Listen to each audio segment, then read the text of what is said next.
The left-wing rag The Nation is now reporting military affiliation is today the single strongest predictor of extremist mass violence in America.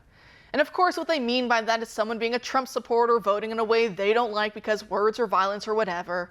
Convenient timing, right, as the feds renew arrests for January 6ers, many of them vets with no criminal histories. The only thing they're guilty of is loving this nation. But that's scary extremism these days, The Nation tells us. And so we must round them up. Joining us now to discuss is Cynthia Hughes, the founder of the Patriot Freedom Project. Cynthia, thanks for being here tonight. Hi, thank you so much for having me. It's nice to see you again. It is. I'm so happy we got to connect in person at Mar-a-Lago last week. So I want to start by asking you this. Do you think it's important for viewers to know that these arrests, that they're still happening even now as we speak?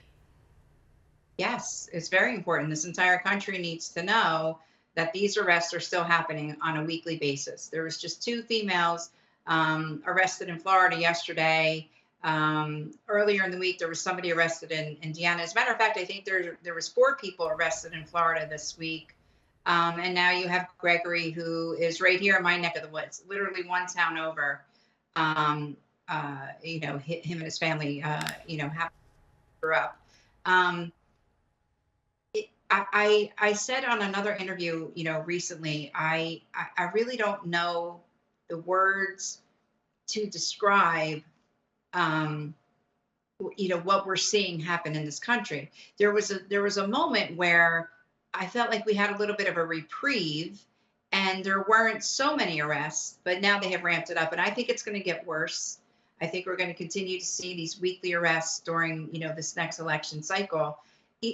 Somebody said to me today, something very interesting, and I think it really holds true.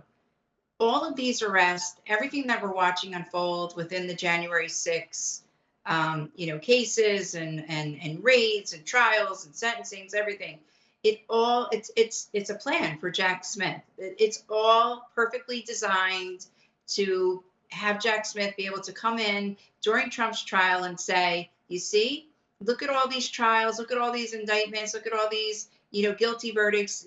This proves what we're trying to tell you about, President Trump. It's madness. It's absolute madness.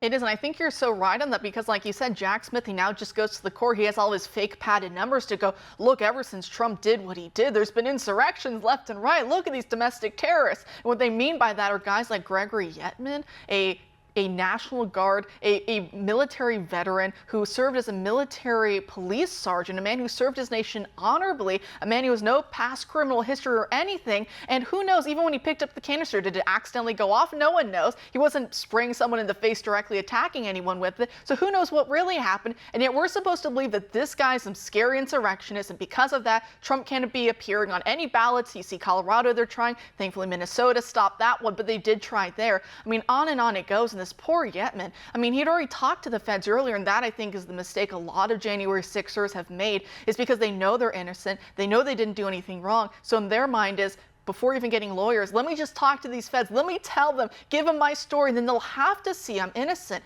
And what they're not realizing is these feds are not your friend. They're not there to find the truth. They're there to get anything, to lock you up and to pad those numbers, like you said, so they can go after President Trump and nip the whole movement in the bud. It is really so scary. And like I said, Yetman earlier this year, because USA Today and these online sleuths and all the rest are so obnoxious, they've been trying to ruin this man. And he told them, he said, hey, I talked to the FBI. They said I'm good. They said him fine, and they just set him up for what they did, this massive manhunt. I mean, just imagine, police helicopters, cops everywhere, the whole 9 yards for a guy who's not considered a threat to anyone.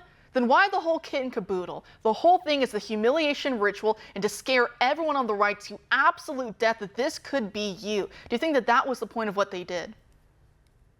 Well, and you're right. And, I spoke to the Yetman family today. And, and I got, they told me about, what took place during the raid.